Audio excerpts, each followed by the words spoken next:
Greetings! We're live here at the Ozaukee building, also known as Old Theater Square building, installing the new mural of phase 3 of the mural project.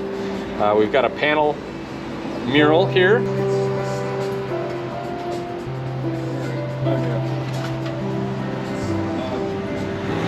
Hey, hi. my name is Kelly Meredith, and I am working on what's called the Ozaukee Theatre Mural. This building was once the Ozaukee Theatre way back in the day, and if I understand correctly, it was had one of the first talkies in Ozaukee County.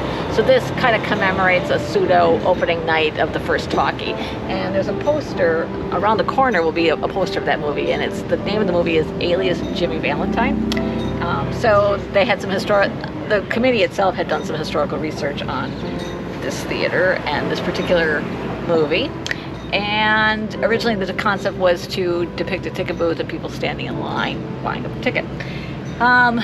Because portraiture is a really great fundraiser, I had a basic concept that the committee approved. Then the committee set about to sell the faces, meaning you could be one of the people on this mural. So people submitted photos of their loved ones, and then they were superimposed on 1920s sort of bodies. So there are 10 people here, I believe, and I have a couple of just generic people that I picked myself, just to kind of help fill things in. This is done on what's called ACM. It's short for acrylic composite medium, and it's a really nice thin panel that you can just then screw into the wall.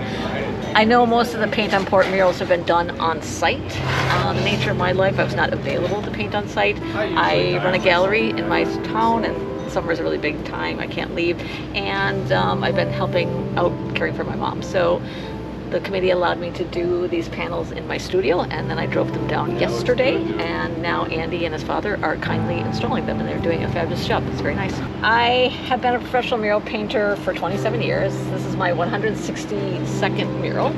My murals are all over the upper Midwest. Furthest away is Belize.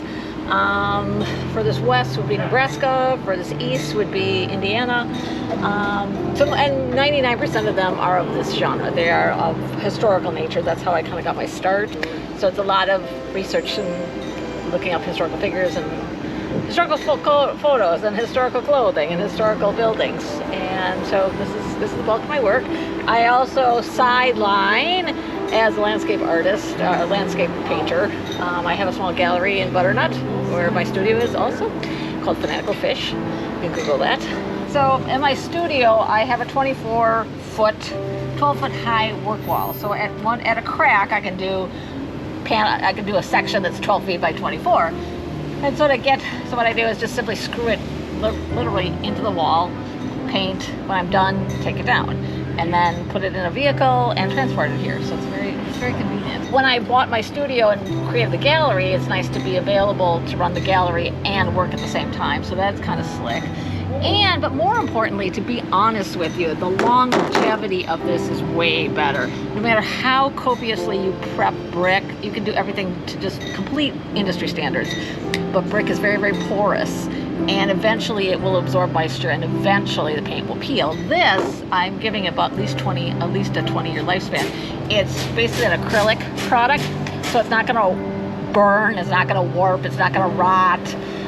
There's a good sealer on here, so it should never fade. So I like the longevity of this. It allows you to do much more detail. If I had to paint all this on this brick wall, I would not be able to maintain the level of delicacy, like the stencil letters and the detail of the faces, because you just get all that texture, and that kind of messes up everything. So that perfectly smooth, pristine surface is really nice to work on. So this is my preference. So when people come to hire me, this is basically, I say, kind of how it has to be. I do make exceptions. Sometimes I do work on site if it's an indoor project and it has like a nice, a really smooth, pristine wall as well. But for the most part, no, this is how I go. This is how I rock. Okay, try that out. So these are our parents, Esther and Larry Verhan, who Esther is the daughter of William Robe over here, and William and Rosalia kind of ran this theater for a good portion of its life. And my mom and dad, Esther and Larry, helped out. They hung the signboards when they changed the movie listings. They cleaned the aisles. They swept between the benches and the seats. So they were they helped an awful lot. Helped Granny and Grandpa. They were very involved. Very involved in it, yes.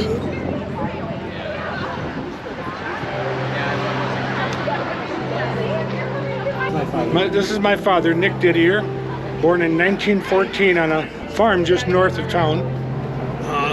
Lived here his entire life, except for a few years when he was at the University of Wisconsin on the boxing team. After college, went and worked for Alice Chalmers until the war. Came back and started farming and was a farm and real estate broker, also an auctioneer. One of the first realtors here in the city of Port Washington, and stayed doing it right up until his passing in 1975.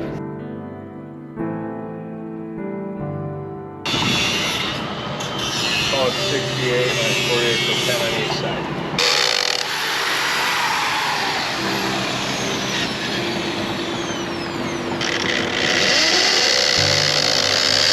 Yeah, this is my mom, and she passed away 3 years ago now. March 12th of 22. And this is where the movie theater was. So back in the 40s, you guys would go to movies here? Yeah. And it looks just like her. This is our youngest son, Jonathan Knightsky. He passed away 7 years ago.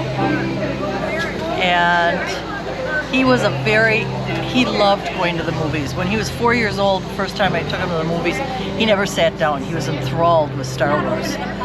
So he loved going to the show.